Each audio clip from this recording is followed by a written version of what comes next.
Hey everybody, it's Cheryl Lacey Donovan, and I just wanted to jump on for a few minutes and ask you to imagine, if you will, what it's like to be in a classroom with 30 millennials. Yeah, 30 millennials. As you can see, I am not a millennial. I think I'm referred to as a Gen Xer, or even in a training room with people who perhaps have been downgraded all of their lives, who have been talked down to, who have been taken outside of who they are, whose identities have been stolen. Imagine that, standing in a room full of people who really don't know who they are, who are trying to identify who they are, what their purpose is, what their passion is. Just imagine that, standing in front of these types of groups of people. How is it that you can become an inspirational leader in those situations?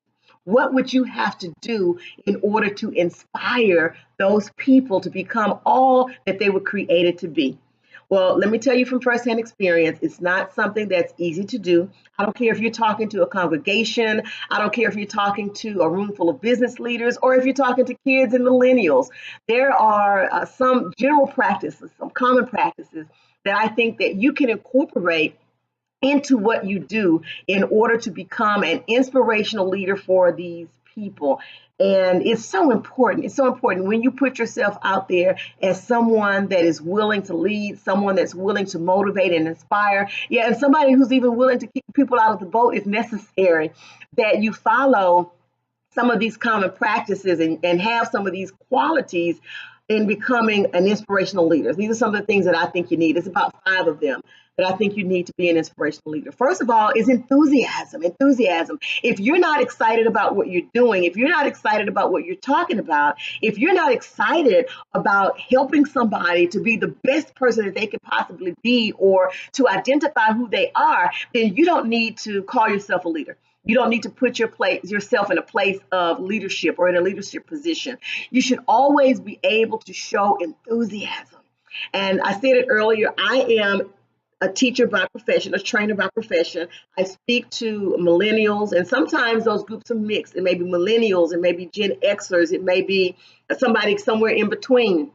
But I found that it was important for me to be enthusiastic about what I was talking about. I tell them all the time, the back office is a place that I'm very familiar with, an exciting place because there's a lot of hands-on, teaching them how to do injections, how to draw blood, how to do EKGs. That's always the fun part. But sometimes it can be a little less interesting, right? Or one of my places or one of my areas that I'm not as most interested in is the front office where you make the appointments and you do the scheduling.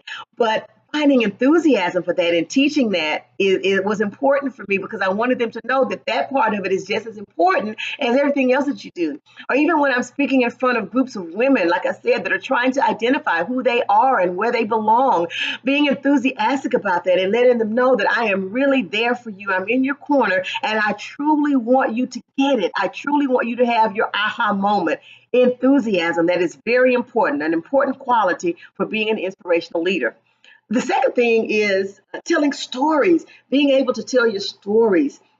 I found that when I was relatable, when I didn't mind being transparent and didn't mind telling people about the struggles that I've experienced or the things that I've come against in my life, the obstacles that I've had to overcome, that these are truly the areas where there is an emotional connection, an emotional connect with the people that you're talking to. Even when you think about the President of the United States, when he delivers his State of the Union address, many times he begins it by talking about other people's stories, other people's situations, and it elicits an emotional response. And as an inspirational leader, that is something that you want to be able to do. You want your people to be able to connect to you, to be able to relate to you, that you're not up here and they're down here. We all have struggles. We all have things that we're overcoming. Let me tell you about my struggle. And let me tell you how I overcame that particular obstacle. That makes you an inspirational leader. So number one, enthusiasm. Number two, being able to tell stories.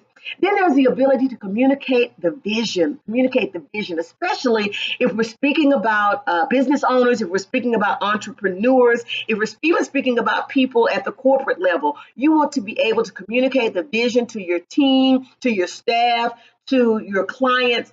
Communicate what is our vision, what is our collective vision for moving us forward and getting us to the place that we're trying to go? What is our collective vision? When you are able to communicate that vision effectively, then the people around you are going to become inspired. They have no choice but to become inspired, and it will help make what you're doing a lot easier. So you want to be able to effectively communicate a vision. The fourth quality of an inspirational leader is honesty. It's honesty. No matter what your challenge is, no matter what you're facing, you need to be honest with the people and forthright with them. And as a part of that, having a plan to overcome any adversity. A lot of times businesses fail. A lot of times entrepreneurs fail because they are not honest about some things related to their business and their entrepreneurship. It may be that you're not wanting to be honest and forthcoming about the fact that you don't know it all, that you don't have it all together, that you need to surround yourself with some people that have some skill sets that you're lacking in. A lot of times, we don't want people to know that we have weaknesses. We want them to believe that we have it all together, that we know exactly where we're going, exactly what we're doing. And even in that, we may not even want to reach out to a mentor for ourselves because we don't want people to know that we need that we need that direction, even as an entrepreneur and a business owner. But being honest can really change the trajectory of where you're trying to go. So if you want to be an inspirational leader, you need to be honest and present yourself honestly to the people that you're working with, the people that you're dealing with, the people in your company. Present yourself honestly is important.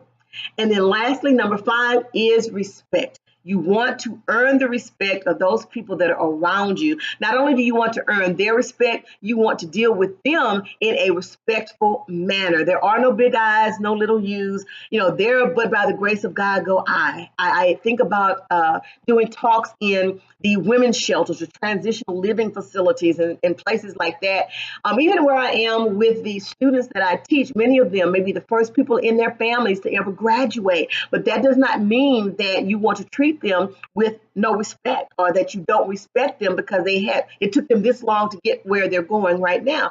You have to be able to not only demand respect, but also to give respect. And even in that realm of giving respect, you also want to conduct yourself in a way such that when you're dealing with hardship yourself, that you're transparent about it and that you're able to tell people how you overcame those obstacles. It's a key quality in leaders who want to inspire, right? So let's recap the 5 things we've talked about. First, you need to have an enthusiasm for what you're doing. Nobody wants to deal with you if you're not enthusiastic about what you're doing. 2, tell your stories, be open, be transparent. And I'm not saying that you have to air all the dirty laundry, but just some of the key points that can help somebody. The word tells us that we're overcomers by the blood of the Lamb, the word of our testimony. Many of us are sitting on people's breakthroughs because we don't want to be transparent. We don't want people to know what we've had to go through. We don't want them to see the ugliness and the dirt and the stuff that's behind the mask that we are putting out there every day. So tell stories, be transparent, make a connection, an emotional connection. Number 3, communicate the vision. Make sure you communicate the vision so everybody is on the same page and we're moving forward accordingly. 4, honesty. Be honest. Present yourself honestly to those who are around you. Present yourself honestly to the world. And then number 5, respect. Not only get it, but also give it. Give that respect. And while you're in the mindset of becoming an inspirational leader, you need to ask yourself a question. Ask yourself this: what inspires you to new heights? What is it that you have overcome that was a seemingly insurmountable obstacle, right? When you find that answer, you can experience the best performance ever because you'll know what it takes to get you there. Those kinds of things are the things that make you inspirational, an inspirational leader. When you know what inspires you, you can be the leader that takes others to greater heights than they have ever imagined. Make sure you listen to others and know what inspires them, and then you can become the inspirational leader that you want to be. So I hope you enjoyed this, that you are taking notes about the 5 different things that you can do to become an inspirational leader. Remember that you can connect with me on Facebook at Real Life, Real Faith with Cheryl Lacey Donovan. Send me an email at Cheryl Speaks. Cheryl Speaks at gmail.com. Cheryl Speaks at gmail.com. You can also connect with me on Instagram and Twitter at Cheryl Speaks Now. That's Cheryl with a C.